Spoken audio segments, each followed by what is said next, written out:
What's up, everybody? Glecko here, back with yet another video. This is going to be another anime review. So this time I'm going to be reviewing The Brilliant Healer's New Life in the Shadows. Saw this a couple weeks ago on Crunchyroll.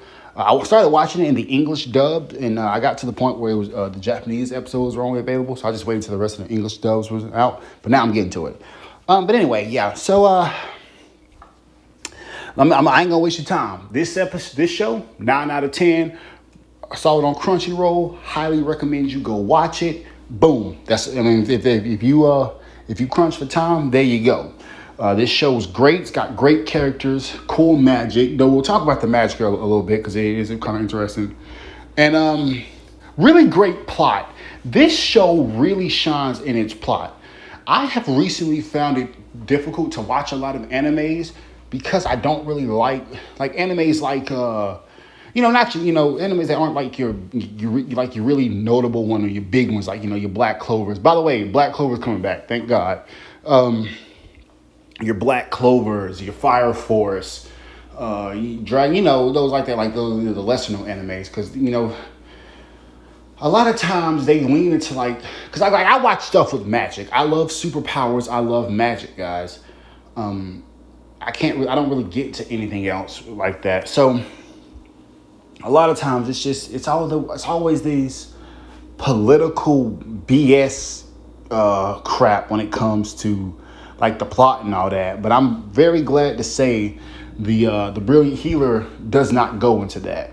There is like a conspiracy theory type plot, but it doesn't. It's great. This is a great show. I don't know. I mean, I'm gonna be like a broken record. This show is great. It's great. You should watch it.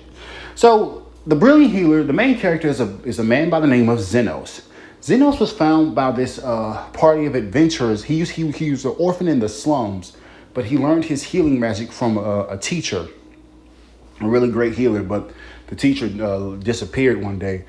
Zenos grew up in the slums, but he's found by this adventurers party, and the party of adventurers don't really like Zenos and don't care for him, but they need a healer, and they're relatively unknown, so they take him along with them, and he's there for a few years. Zenos is the glorified errand boy. They don't treat him right. He gets their errands. He doesn't get to eat with them. They send him to clear out dangerous dungeons with like wraiths and stuff. But Zenos is an exceptional healer. His healing magic is so great, he's actually stronger than some of the strongest healers in the kingdom. Though they don't notice at the time. Zenos gets kicked out from the party once the party gets famous, and then Zenos, they give him a single gold coin. Zenos leaves the party, and he decides he just wanders aimlessly. He meets this little elf girl who's getting taken by prisoners. In the scuffle of her trying to get away, she gets injured. Zenos heals her and then pays the slavers so that they leave her alone, and he takes the elf girl with him, and they go and set up shop in the slums, where they start healing the various people, the various residents of the slums, mainly the demi-humans like the lizard folk, the beastmen, and the orcs. In the process of when the three each group that I just mentioned has a leader. Each leader finds out about how powerful Zenos is, and they all fall in love with him, and so does the elf girl. But Zenos, he just really wants to heal. It's the whole harem thing. I think he knows they like him, but he's just, he's the cool guy, whatever. He, using his healing power, he provides healing services to all the people of the slums, because the royal hospital and like the royal kingdom, like the faction of the royals and all that, they won't really. In this world, they only give medical care to humans and like the wealthy humans. The poor are kind of left to themselves. So Zenos is kind of like going against the grain. And I forgot to mention, but he sets up his clinic in this abandoned house that's actually occupied by a powerful wraith queen. But, Zenos defeats her, but doesn't kill her, and Zenos moves in, and she becomes part of the group, and then she grows attached to him in a way, yada yada yada. But Carmilla is her name. So Zenos just basically goes about his day healing people, and then one day his old party mate shows up tries to get Xenos to come back into the fold, back into his party, because his party's starting to lose a lot and they're starting to fail quests. Xenos says no. His party member tries to kill him. Xenos gets him out the way. Then there's this shadowy organization that his former party leader goes to. The party leader's name is Ray. I don't know, but anyway, there's this powerful mage there that turns him into a golem. He rampages through the slums. Xenos defeats him and saves his old boss, but tells him to leave him alone and don't bother him again. Around this time, Xenos is actually contacted. After this, Xenos takes a trip to hot springs. While there's a woman from the Royal Hospital who actually sees Xenos heal a man almost instantly, and then she tells her boss about it. And while describing Xenos, her boss thinks that Xenos is a former friend of his. His boss searches out Xeno and gets Xeno to help him while looking for to look for a friend of his that went missing. Xenos infiltrates the Royal Hospital, and he uncovers a dastardly plot by the head doctor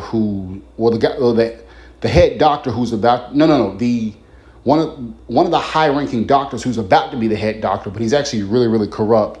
He uncovered. I'm not going to tell the plot exactly. I'm going to try to limit the spoilers a bit, but he uncovers a daring plot by him, and he